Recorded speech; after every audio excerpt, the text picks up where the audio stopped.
Okay guys, so we are starting here. This street is called Piazza Union Square. It's like the largest crossroad if you want in the city. That's the meeting point where all the buses are turning and trams. And it's important because it was built in the same time with that building over there that you can see on your horizon. That's the Palace of Parliament. That's the second largest building in the world after the Pentagon in US. Now you remember 9/11 when Bin Laden crashed World Trade Center. One plane also crashed the Pentagon. Well, we had a lot of bad jokes here. That finally we have the largest building. It was fixed. We are again second, but even second is really big. Have you visited? Anybody been inside? No. In fact, yesterday and today is closed. Yes? No. I think so. I think it's open today. They emailed me to say it's open today. Usually it's open. But it was closed yesterday. There is something happening inside. Usually when they have visits or something like this, they are closing for public. But I went there yesterday and it was closed, so I emailed them to ask if it was open today, and they said yes, it is. It's open or closed? It is open today. They emailed me. Yeah. Ah, okay. That's good. I'm really happy. Well, you should know what to expect inside. The standard tour is around 1 hour and 15 minutes. After you finish the tour, they say, well, that was about 3% of the tour, of the entire building. It's really big. And you have to be sure that you bring your passport, because it's or an ID, because the parliament working inside it are quite strict with security. And you should also note that the entrance is not here in front, it's on the right side. So if you go like this through the front, by mistake, if you turn left, you have to circle the entire building. I've done that. About half an hour. Yeah. And then found out it was closed. As you can see, you can't really see. For me, I was quite surprised when I realized that this was like 6 years ago was the second highest building in Bucharest. It's really high. It's 82 meters. But the underground, what's underground is around 90 meters. And that's not, let's say, official, because people don't know what's underground. There are a lot of anti-atomic bunkers, secret chambers, tunnels, all kinds of things like that, and they are not made public. The chief architect who built the palace, that was a very young girl called Anca Petrescu, just 27 years old when she won this project. She said that even she was the chief architect, she doesn't know anything that's underground. Everything was made. Okay. Everything underground was made by the army. Not Australian, though. There are stories of people who were building the tunnels. The newest story is from 2 soldiers that were digging the tunnel. They got lost. They got out after 2 days. Some are close to the airport. Wow. So it seems that we have a tunnel linking this place to the airport. Hello. Morning. No problem. Yeah. The entire building was built by Ceausescu, our last communist dictator, and he built everything that you see around. So everything here was built by him, including this massive boulevard that goes from the palace all the way to the east of the city. When he was planning, he asked his architects, which is the largest boulevard in Europe? And they said Champs-Élysées in Paris. And he said, I want a larger one. So we have this boulevard that's around 1 meter and a half larger than Champs-Élysées. And it was called the Victory of Socialism Boulevard. Yeah. Now, fortunately, the name is changed. And the building itself, even is so big, and it's like an attraction for everybody, not just for tourists. Also, Romanians are coming here to see it.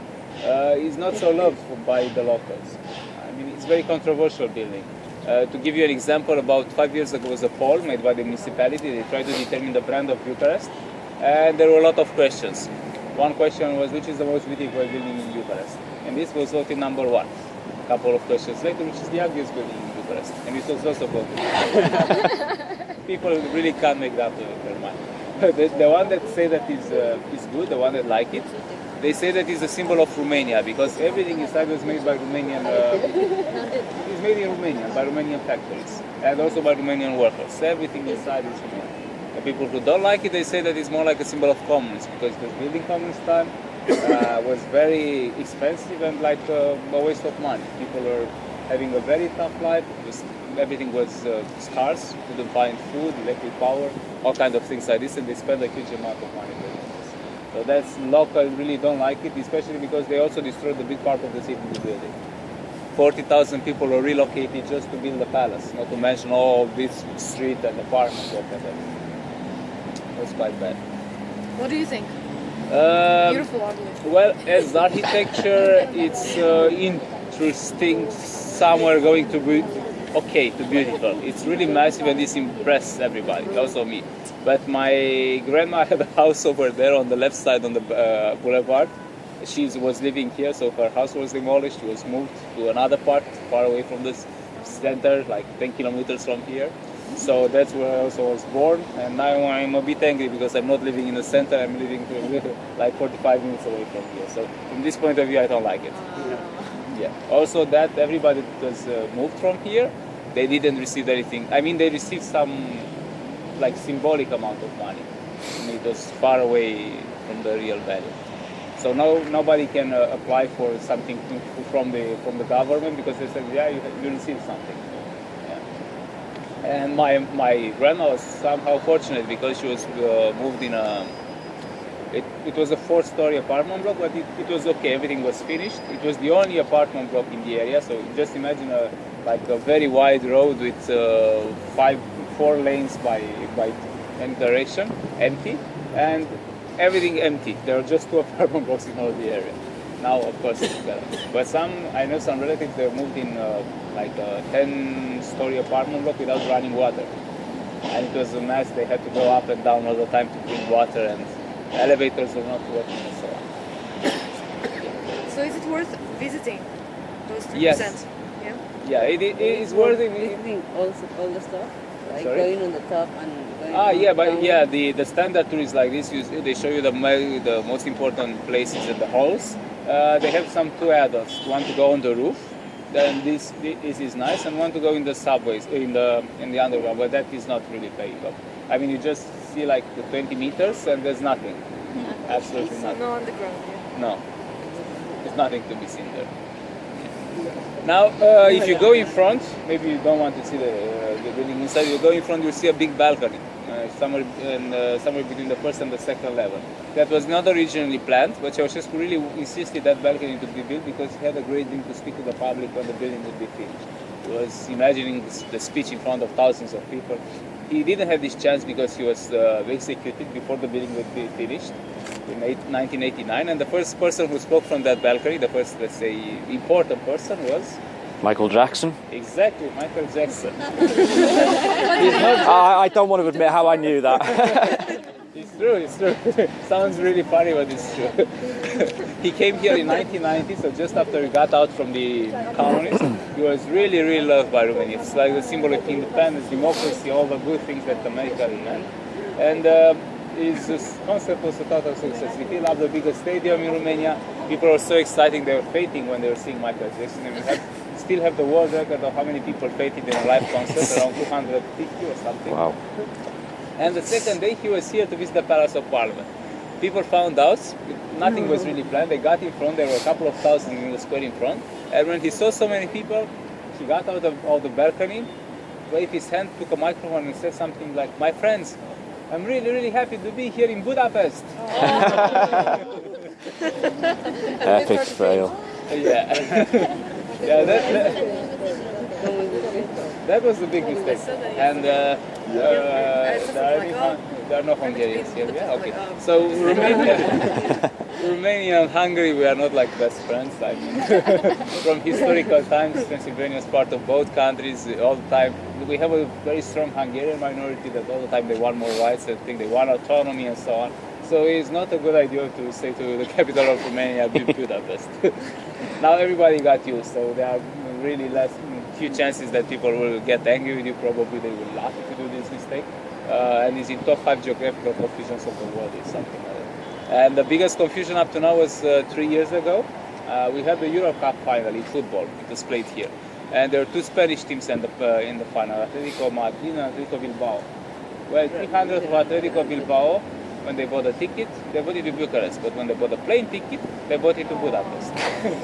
And they arrived in Budapest with flags, with T-shirts, searching for the stadium. Are you serious? Really, yeah. It was the news that circled the world, and everybody here was laughing. They said, it's like the best revenge forever. Awesome. And is anybody going to Budapest from here? To Budapest. You are going? Yeah? Anyway, you want to go to Budapest. That's really important. To go there in the main square and to say, hello, Bucharest. We have a game that we are playing with our friends that are doing the tour in Budapest. They say, go in Bucharest, say Budapest. We say, go in Budapest, say Bucharest. In the end, we see who won. In the end of March, we have a meeting with all the free tours in this network. We are meeting in Barcelona, I think. So I think we'll have to buy them some beers because they won last year. Okay, so double check your tickets. Okay, questions up to now? No? No? Okay. So let's continue then. We go towards the old city and we have a stop on the banks of the river. Yeah? Okay, so let's go. The name is Dâmbovița. Yeah, it's not the Danube, first of all. The Danube is in Budapest. The river indeed was causing a lot of problems with floods.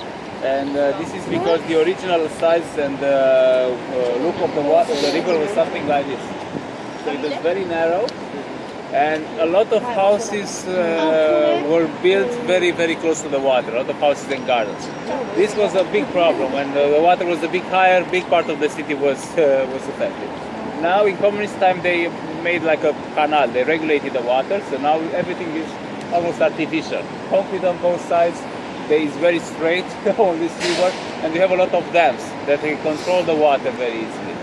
So it is said that this was Ceausescu's idea because he wanted also a larger river, not just a stream that passes in Bucharest. So now this is a bit artificial size of the river, but the good thing is that we don't have floods anymore. And also here you can see this photo is made from where we are standing in Unirii Square where we met. So we met somewhere here. You see there's two big markets, and the river was crossing just in the middle. Ceausescu wanted a bigger square, so he decided to put the river underground. So now you see the river gets here underground, and gets just on the other side of the square. Like Yesterday we saw a building that was lifted off the ground, and they ran the railway tracks in there. Yeah. Is it on a trip on the journey? No, it's somewhere close to the Palace of Parliament. All right. In that way. So if you look now, this is that building, the inn. Here is Starbucks on this corner, and this was like the market. You can see the commercial center. They are both destroyed and everything. Now the river, as I told you, it's lost its charm. It's not so nice anymore, but people like it because it's linked to our legend. And the legend of Bucharest says that was a shepherd named Bucur, and he was coming with a ship, with a flock of sheep through here, and he got here in a big forest where the middle of the forest was this river crossing, and this meant good grass for the animals. And he and his wife decided to settle here. They started having a lot of children. Then they started a settlement, and this grew into what is Bucharest today, the capital of Romania with 2 million people. That's it. That's the story. We don't have a very spectacular legend, I have to admit. We don't find gold or we don't kill dragons or whatever. But being so simple, historians says that this is true. This is really how Bucharest was founded by a gang of migratory shepherds here in the lowlands. But we should remember that Bucharest, the name comes from Bucur, this shepherd, and Dâmbovița, the name of the river, was the name of his wife. So we have like a magical couple, Bucur and Dâmbovița, that started everything together. Now there are two theories regarding Bucur. It is said that his name Bucur comes from Bucurie, that means joy. So this should be the city of joy. I can't really say 100%, but in the evening, yeah, it's more fun than in the morning. And about Dâmbovița, I heard this from a Bulgarian tourist. He told me that Dâmbov meant dirty or smelly in old Slavic language. And I thought to myself, yeah, that's a good name for the river that crosses the city, but not a good name for the wife of Bucur. But who knows? So Bucur and Dâmbovița. Questions? No? Let's go then. We cross the street and then we enter the old city. So we got now in the old city and we are in front of the oldest church in Bucharest. This one behind me. 1545 was built, and you see that it's looking nice, and because it was refurbished a lot of times. Last time was quite damaged in an earthquake we had in 1977. It damaged quite a lot of the city and also this church, and it was refurbished quite strong. That's why it's looking so new. It was the coronation church, so this is where the prince in Wallachia was crowned, and he was living just a bit further away in these ruins that were the palace. And the legend says that after he was receiving the crown, 2 rams were sacrificed, and the blood of the rams was spilled down from the entrance of the church up to the throne room, and he had to walk barefoot like this on the blood to get wisdom and strength from these animals. They were important in our mythology back then. Yeah. Now we don't do that anymore. We don't have a priest, we don't kill rams for nothing. Yeah. And now it's an Orthodox church. Most people are Orthodox in Romania, about 80% of people. And it has two names.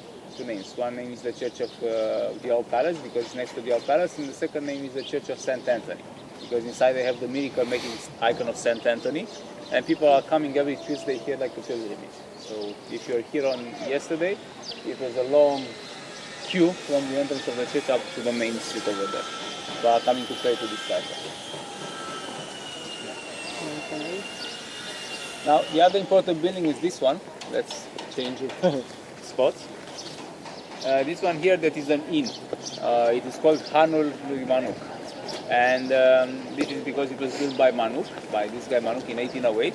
And now to better understand about what Romania, we are formed by 3 big provinces in the medieval time. Here in the south of Wallachia, in the east Moldavia, in the west part Transylvania. And all of them were vassal to other countries around. Wallachia here was vassal to the Ottoman Empire for about almost 600 years. And we had to pay a tribute, an annual tribute to them.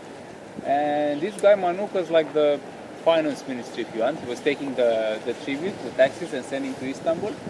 Every time he was doing that, he was keeping a small part in his own pockets. And that's how he got really, really rich.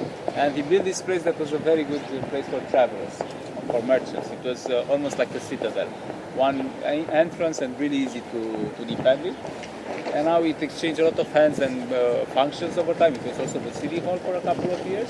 About 3 years ago, it got back to the original family. And they managed to reopen the restaurant like one year ago. So now we can, if we are lucky and they open, they were supposed to open at 11, we can go inside to have a look to see how it's looking. Yeah? Yes. Sorry, I missed. When was it built? 1545. And it's the oldest one in Bucharest. And this building? This one? This one, 1808. It's newer, but it's still old.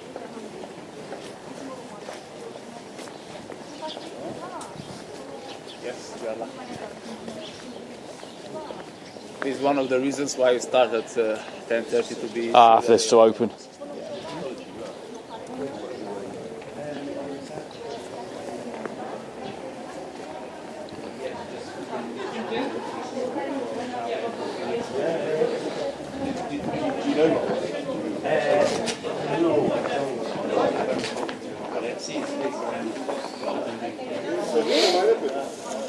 Închide, Monica.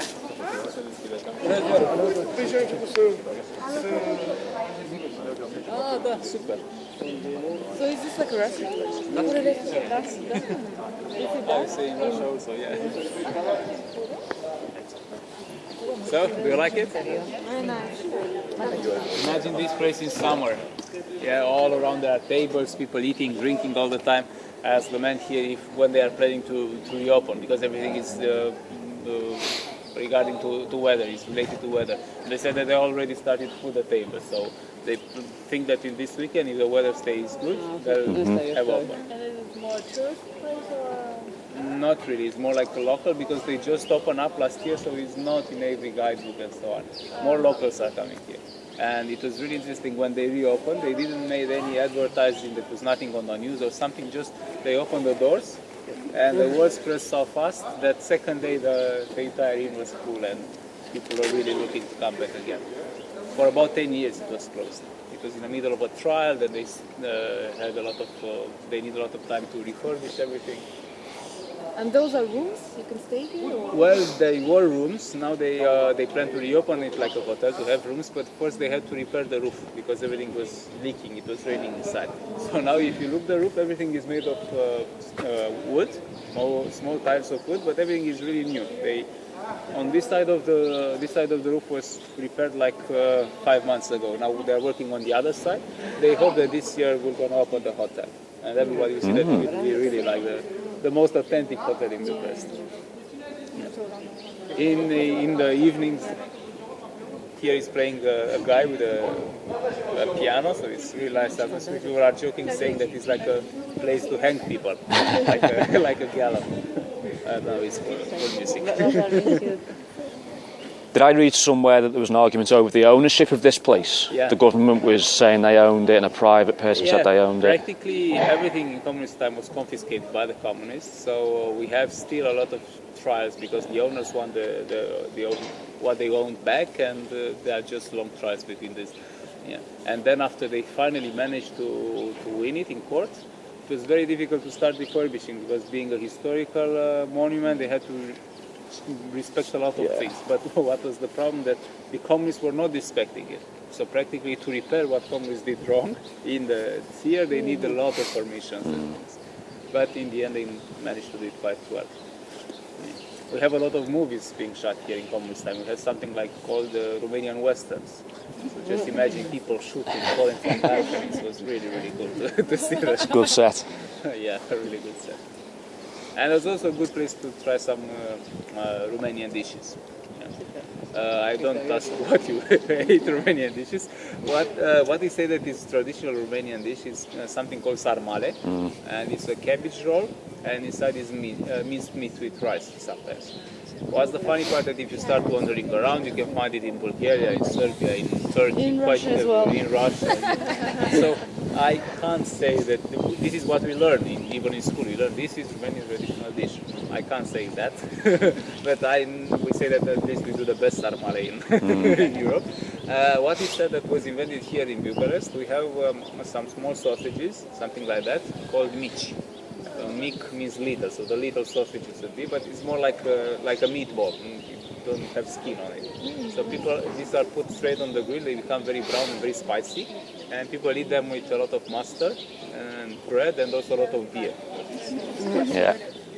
So you should try that. In summertime, it's really fun because you can find everywhere grills and smokes in the city.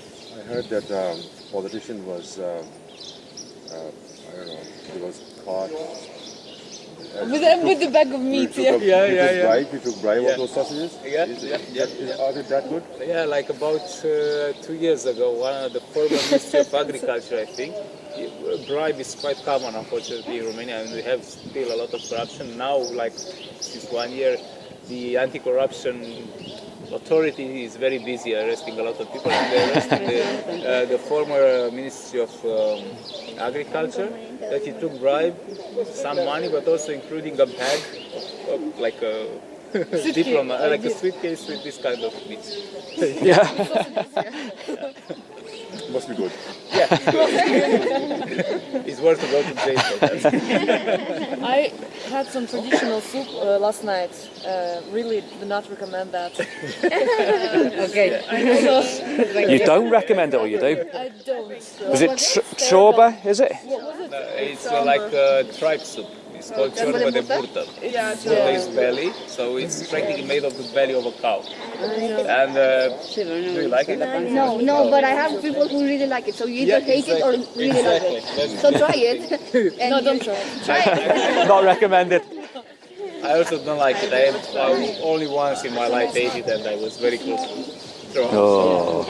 But some people like it. If you put sour cream and then you have garlic, jalapeno.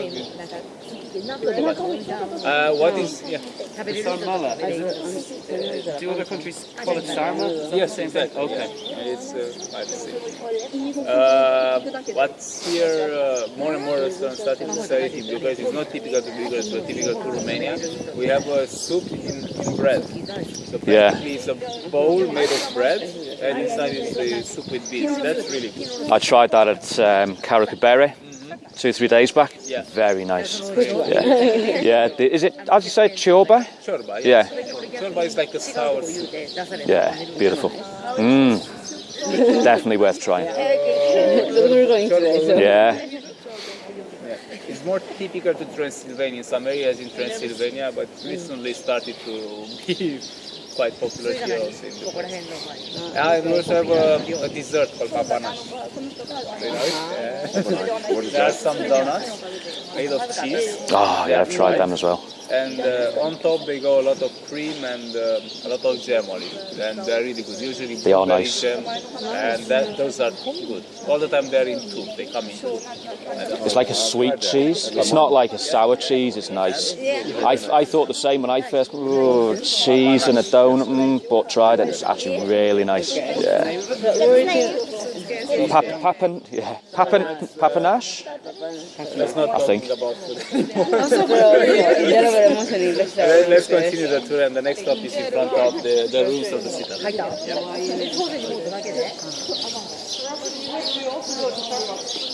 Yeah, I didn't hear. But only once. It's not finished. Let me show you something here. So, let me show you something here that is interesting. If you look on the ground here, the pavement, you see that this is how important streets in Bucharest were paved. Most of the streets were just dirt or sand, whatever, but the important streets were like this. That's because Bucharest was found in the middle of a forest. We had plenty of wood to use. Now we don't have that forest anymore. And they use it here also because it's not so noisy. So just imagine here was a big traffic, horses, carts, in and outside all the time, and people upstairs could still sleep. And now that's a replica mostly. They put in new tiles, but you can see there on the wall how they are looking.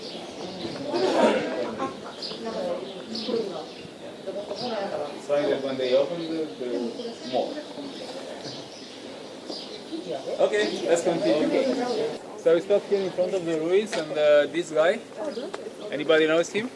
I heard the name, yeah? Vlad Tepes. Vlad Tepes, yeah? Sorry, I Tepes. missed it. Apologies. What did you say? These are the ruins of the citadel, and this guy is called Vlad Tepes, but everybody knows him as Dracula. Yeah? He's the one. This is Dracula. This is how Dracula was really looking. Yeah. He was a real ruler, a prince that was living here in Wallachia, and he inspired that an Irish writer, thank you, Bram Stoker, that he wrote this novel Dracula. Yeah. And it became really well known, and this is how, let's say, Romania got on the map of tourism. Everybody in the beginning wanted to come here to see Dracula. And as I told you, he was a real man. Everybody connects him with Transylvania. But in fact, he was born in Transylvania, in Sighișoara, but he ruled Wallachia from here. So more he stayed here than in Transylvania. And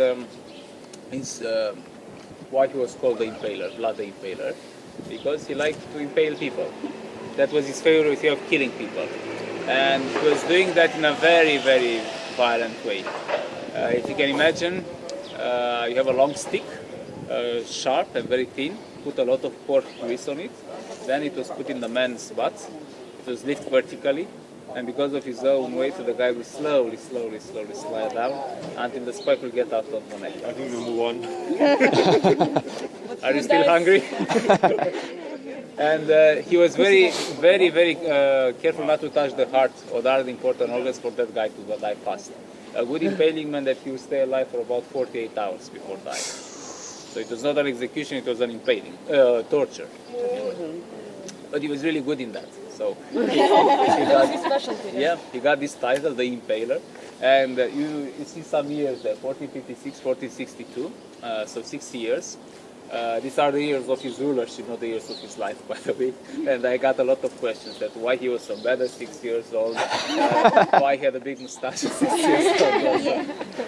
No, he ruled for about 6 years, and it is said that he killed about 25,000 people by impaling like that. So he was really violent, even for the medieval standards that we had back then. Yeah. Why he did that? He wanted to be, for everybody to be afraid of him. And he managed to do that. People were really prepared to kill themselves rather to become prisoners. And this is how he managed to keep Wallachia independent quite a lot of time against the Ottoman Empire. But it's not that it is said that if you were to leave a bucket full of gold in that ages, in that time, nobody would steal it because they were so afraid of him. So it was really safe. In a way. Yeah, in a way. People still consider him like a symbol of justice and honesty because he was killing just bad people. He was killing liars, thieves, killers, Ottomans. So sometimes mean people, Turks or? yeah, but if you say if you take Turks, and I had this these 2 times I was saying about Turks, and there were some Turks people here. They said no, they're Ottomans. It's something very different compared to Turks. In a way, it's true, but so I want to be politically correct and not to be impaled by a Turkish tourist in revenge. So yeah. And why it's so important for us is that in 1459, so during his time, it was the first mention of Bucharest in a written text. He wrote a letter to some merchants asking them to come to Bucharest, and that letter is like the birth certificate of Bucharest. And last year we celebrated that. We celebrated 555 years since its episode, and there are big signs with 555 all around the city. People are joking that it would have been much funnier to have 666. Next time. So his seat of government was Bucharest, was it? Yes. In fact, he started ruling in, originally was in another place. It was called, the first capital was called Curtea de Argeș, then Târgoviște, a bit to the fields. And then he started, his grandfather built that, and he was ruling from here. But the first time when Bucharest was elected like a capital was in 1545. When practically the Ottomans asked the prince of Wallachia to stay here, because it's just 60 kilometers from the border, from the Danube, so they could control him better. If they were staying in the former capital, it would be more easier to defend in the mountains. So practically we owe to the Ottomans the fact that Bucharest was elected like a capital. Târgoviște. The first one was Curtea de Argeș, then Târgoviște for a longer time, and then here. And what's this site then? This is the former royal court, so it was built by his grandfather, and he updated and upgraded a bit. Now everybody knows Dracula's castle to be next to Brașov, in Bran. Yeah. The truth is that he just stayed there for 4 nights. It was never his own castle. It was never boning or something. This is closer to be his castle, but that one looks more gothic, more mysterious. It looks like the one in Bram Stoker book in the novel. So this is how that was appointed to be Dracula's castle. Now I have a photo to show you how this was looking like before, and this is how the historians and architects say that they made like a reconstruction. You see, we are here in front of this with the 3 arches. This is not really like a place to put a vampire, not so scary. Yeah, sure.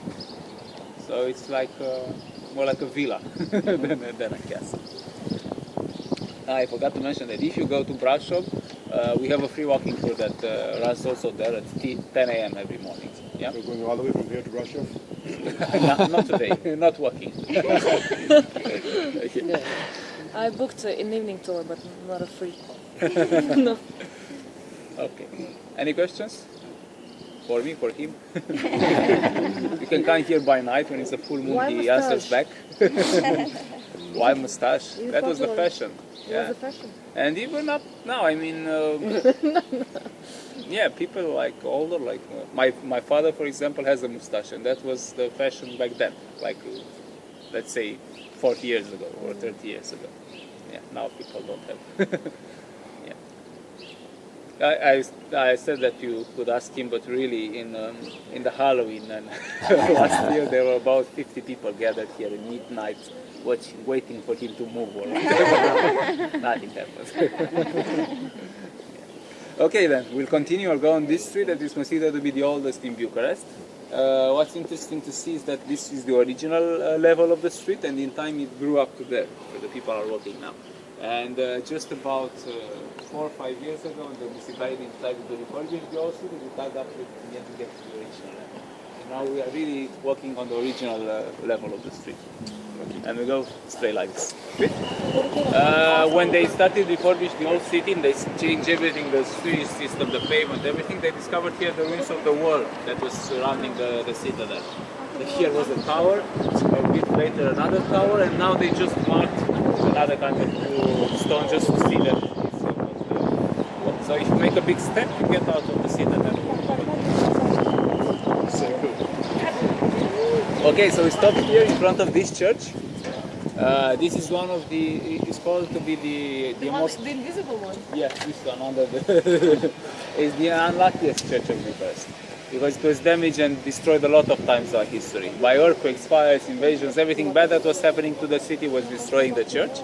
And also the biggest disaster that we had in our city, a fire called the Great Fire in 1847, started from this church.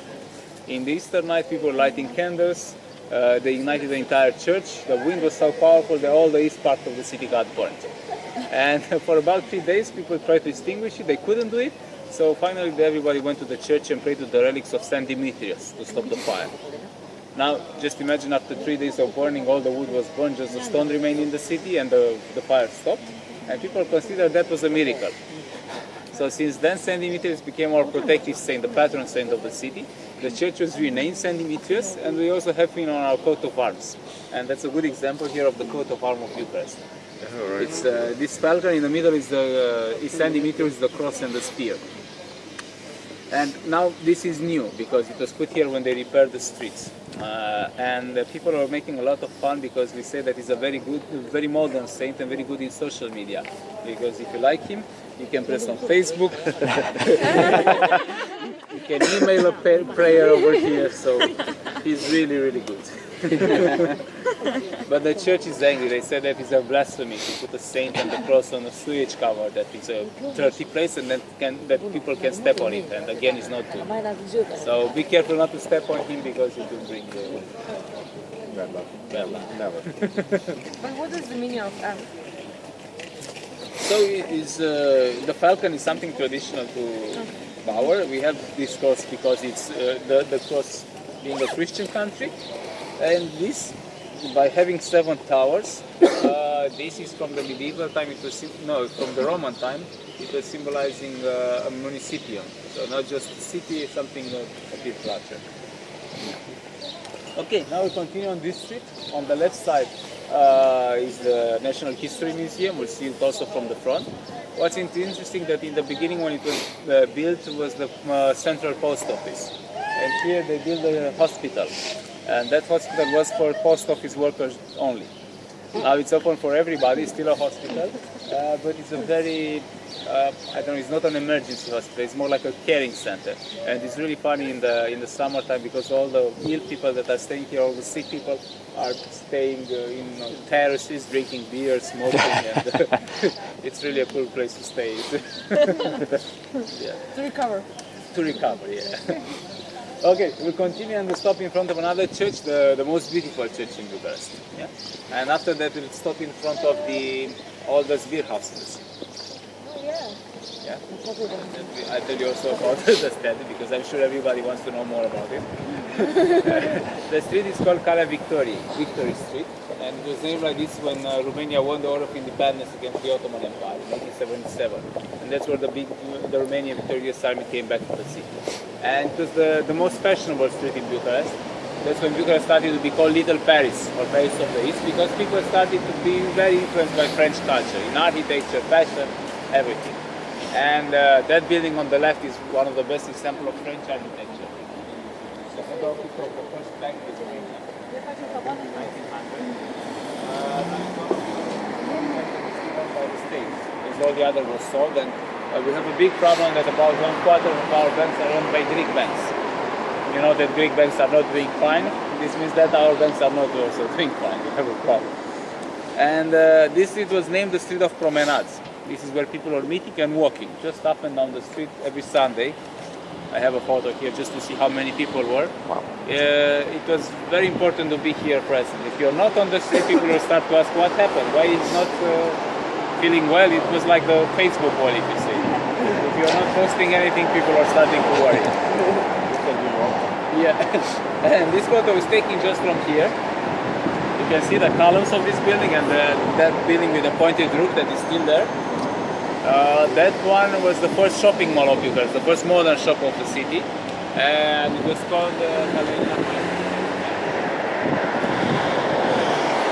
told you, this place is the History Museum, National History Museum. So that's why the statue here was pointed.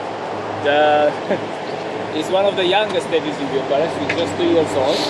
And we have a top of ugliest and most hated statues in Bucharest. And when this was put here, it jumped straight to number 1.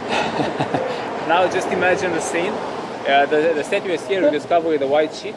When the big day came to open it, the mayor of Bucharest was here, the Minister of Culture, around 300 people. They uncovered it. Nobody applauded. And someone said, cover it back. It's like George Bush. Da? Seama. This is George Bush. No, it's not George Bush. In fact, the guy... Which one he meant? The guy, the naked guy, is not George Bush, he's Trajan. He was the emperor of Roman Empire in antiquity, around 100 years. And he's the one that conquered this area here. Then the antiquity is called Dacia, where Romania is today. And the native people are called Dacians. And in 101 he won this war, and after that he brought a lot of Roman settlers here. And they mixed with the local population, with the Dacians, and we say that this is how Romanian nation was formed, by a mix of Romans and the Dacians. That's why we have a Latin language, for example, because of these guys. And he wanted to mix two symbols. So this, you know, the wolf is the symbol of Rome and Roman Empire. It's the story of Romulus and Remus, yeah? And that part from the head to the tail, that was the symbol of the Dacians, the wolf flag of the Dacians. The brass bands So he just mixed these two symbols and said, that's my metaphor for Romanian war like a nation. But nobody was really loving it. We started having a lot of jokes that he's looking like a hangover, you see? Like a hangover, yeah. Not very clear eyes.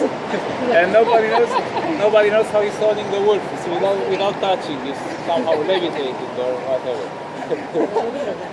And after jokes, people started to make photos with it. And I just have a couple of photos to show you. This was the first. This is the first guy who made a photo with his dog. And he started the crazy thing. The statue has a Facebook page. People are posting new photos, almost every day a photo. It's absolutely crazy. Dead, right? It's a large fish, right? That's it. It's dead, but anyway, most of the photos are fake, you can imagine. Okay. But for example, these are totally fake. Yeah. And this was voted to be the best one. You saw the Oscar now, they just won the Oscar in US. This is how the Oscar is looking now.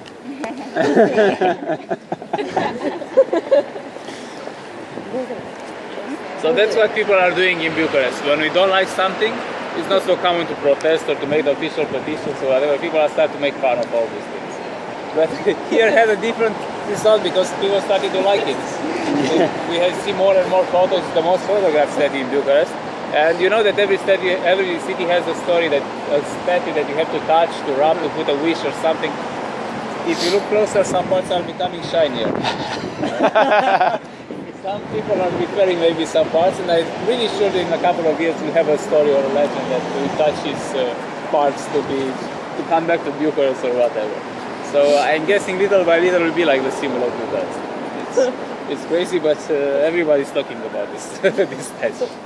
So what is this thing coming out of the neck? That was it's like a tail snake. Yeah. Okay. It was a fantastic animal, like a head of a wolf and a snake tail that was coming out. Okay. Yeah, and I don't know why it's broken like that. It was put like this on purpose, but I don't know why.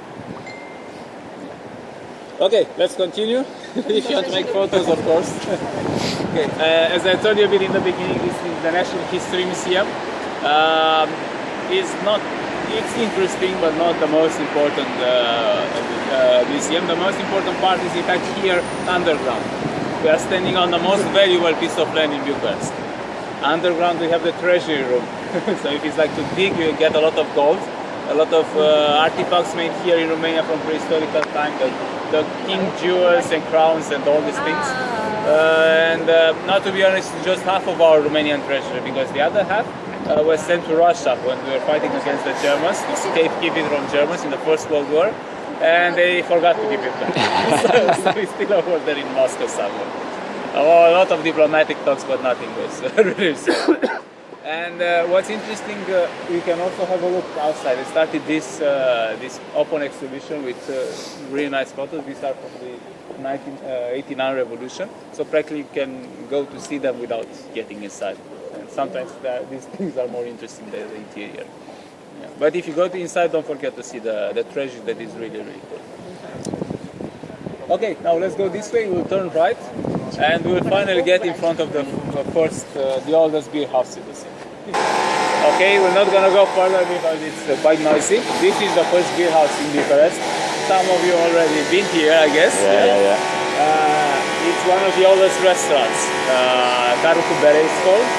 Carul cu bere means the cart with beer, the horse-driven cart with beer, because this is how they are bringing beer here by horse-driven cart. Really beautiful inside. It was made by a German architect, very similar to German beer houses. And what's interesting is because you see the logo, cat and the rooster. There are also two sculptures that you can see now. The slogan of the restaurant was all the night have fun like the cat, and then the rooster is singing in the morning. And this is what we're doing, and even today it's really busy. If you go in the evening, it's quite difficult to go there without a reservation. But I would encourage to go because it's really nice, at least to see the architecture. Now, I want to teach you a word here, just one Romanian word I would like to remember, is noroc. Yeah. Noroc literally means good luck, but people use it when you do cheers. Instead of cheers, you say noroc. And that's very important for German speaking, because in Germany, I know you say Prost. Prost is not a good word in Romanian. Prost means stupid. So don't say Prost here, remember noroc. It's all the time Can I ask you, Prost Yeah. doesn't mean like simple as well? Not really. In Bulgarian, for example, I know it means simple. No, here I think the original was simple, but it turned out to be stupid. So if you say prostima, like the Prost people, the Prost people, this means like the simple, the masses, the peasants would be. But in the same time, they're not so clever. Yeah. Okay, now we'll continue, and we'll get into the oldest, the most beautiful church in Bucharest. Yeah? This is the church I was telling you about. It's not the oldest one, it's from 1724, but it's considered to be the most beautiful. In the beginning was a bigger monastery. There are walls and a lot of other buildings. What survives is the church itself, and that place that is the nunnery. This is where the nuns are living, but because it's still organized like a monastery. There are 5 nuns. They live there, they go to the service. After the evening service, they go to the beer house. And Stay out till the morning. Yeah. And the name is Stavropoleos. This is coming from Greek language. It was formed by some Greek monks. Stavro meaning cross, and Poleo city. That would be the translation. Now, you know there is a city in Russia called Stavropol. Yes, I didn't know that. Well, now you know. Yeah, interesting. Yes. Yeah. So close it's free to enter the church, but we can't get inside with big groups. So if you come here again, I would suggest to see it. It's very beautiful, and the painting is original. We'll go in the courtyard over here because there are a lot of interesting things there. Yeah. So let's have a look inside.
And now the most important part here is all these stones that you can see around. Tombstones, columns, crosses.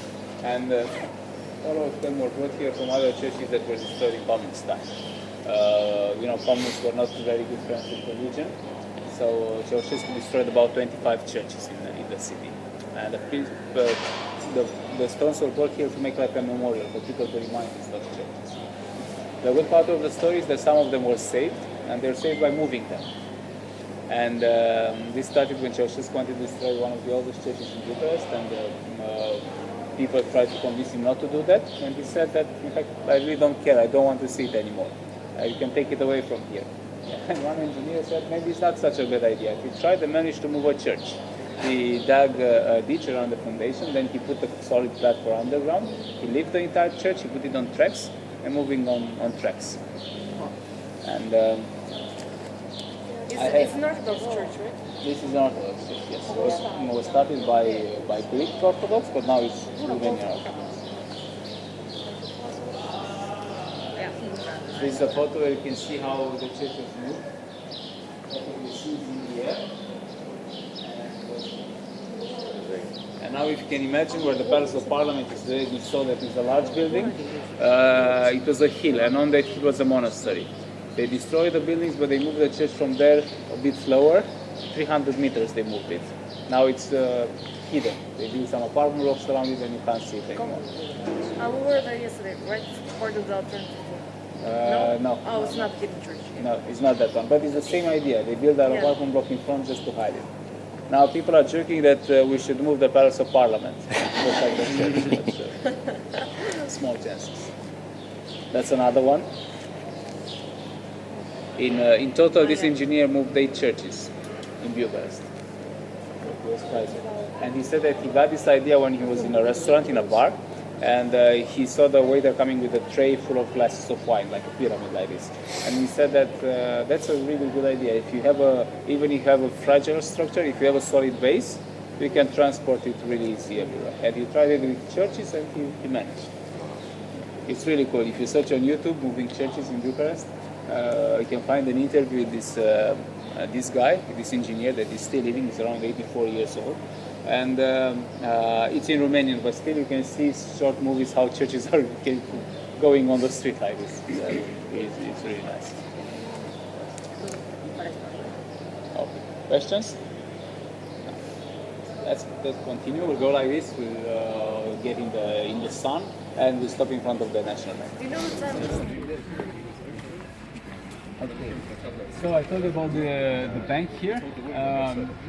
It is said that it's the best building in Bucharest. It was planned to be built in 2 years, but it lasted 12 to be finished. But when they finally managed to finish it, they received an award being the best public building built in Europe that year. It was a yearly award that was given. And they are very proud of this award, and also they say that they've never been robbed. It's the safest place in Romania. Now people are joking that who would like to rob the Romanian bank? It's quite nothing inside. And now, as we are in front of the bank, it's a good place to talk about money. Have you seen Romanian money? I guess you've seen it. Guys, what is the largest bill, the largest bill of Romanian money that you saw up to now? The largest bill? 100. 100, yeah? 100? That's all? Is it 500? 500, huh? You see that? We go closer. Let me show you something. 2,000. 2,000. Oh. Anybody wants to see it? Sure. Go. Oh my god. You do some magic. It's real. It's not fake. So you can use it? That's the main question. And that's also another good question. The first question is that you can use it. No. No. And the second question is that how much it is worth. Well, 5 years ago we had a big inflation, so the state decided to cut 4 zeros. So now this worth 0.2 lei. 0.2. 0.2. Wow. And in fact you can't use it anymore. But just imagine how it was like 5 years ago. We had a lot of zeros. Like a beer was, let's say, 80,000 lei, and the bread was 50,000 lei. Everybody was a millionaire. Then the state decided to cut 4 zeros and it's much easier. Yeah, sure. You can make a copy of it. Yeah. Cost like 10 days to do that? Something like that. You can do it for free. Yeah. You don't charge her. You're not going to charge her money to do this.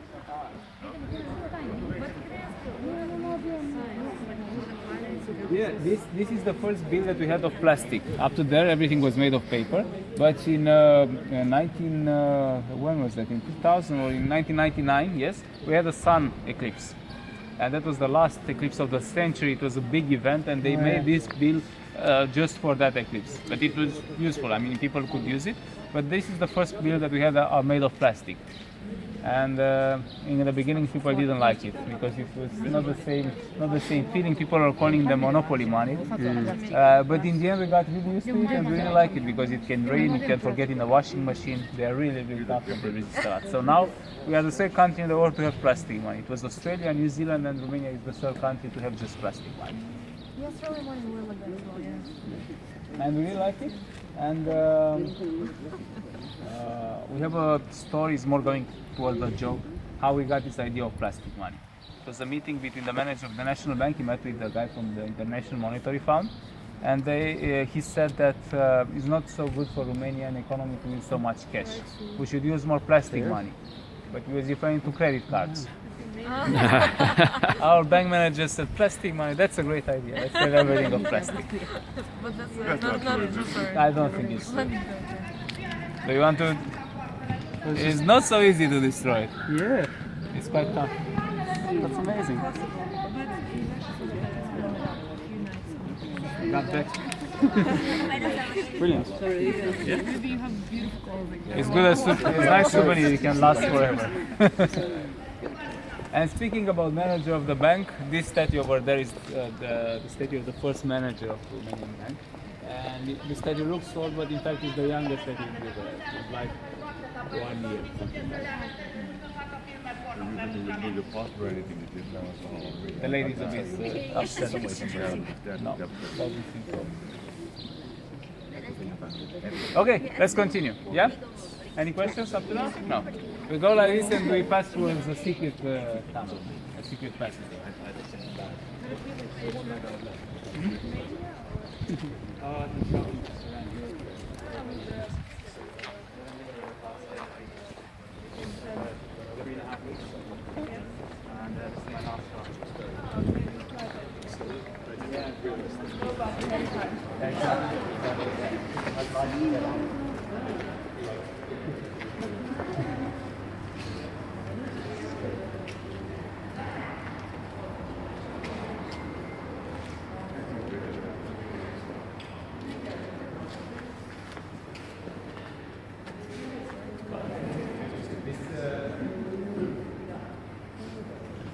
This passage is called This is no good, it's kitchen. Spanish architect who came to Bucharest, said that he wanted to stay 2 days, but really liked the city. He moved here and he became the chief architect of the city. And he built a lot of things, a lot of nice things, including this passage here. The first idea was just to make a street. He said, let's make something nice for pedestrian. He made a nice roof, and now it not seems right now, but in the summertime it is. It's a really popular place, especially for smoking shisha. You know shisha? Hookah or nargilea we call it. It's a water pipe, and everything started from these guys that now are under refurbishing. It's called the Egyptian Cafe. They brought shisha here and they're so successful that everybody now started to sell. And now, if you come in summertime, it's like a cloud of smoke, something like that. And this area became also the meeting place of Turkish people, the Arabic minority. They come here to meet. It's really nice. So over there, they have really good shisha, coffee, teas, all this kind of things. And also, you can make a photo with the pyramids here. And there's a movie that I've seen recently.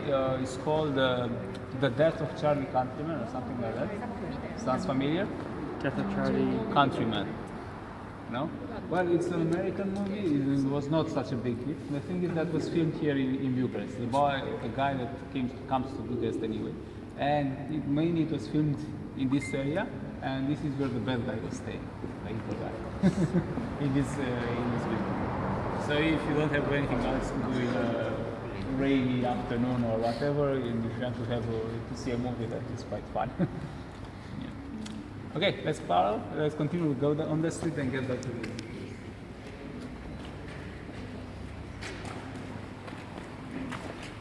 I remember when we went to the movie, to see the Belgian cities, in Bruges. Oh, Bruges, yeah. I've been to Bruges. Have you been there? No, I haven't. I want to. And Ghent. I've seen the film, but Yeah, so Ghent, okay. Ghent. So remember, I have a very negative. I've had a very negative reports of Belgium because my friends who work in Germany, like they get stationed there in the army, they have to drive back from Belgium to get home to England, and so they're always kind of shaking their fists as they're driving through. Yeah, exactly. Kind of playing Belgium. And someone who's studying British.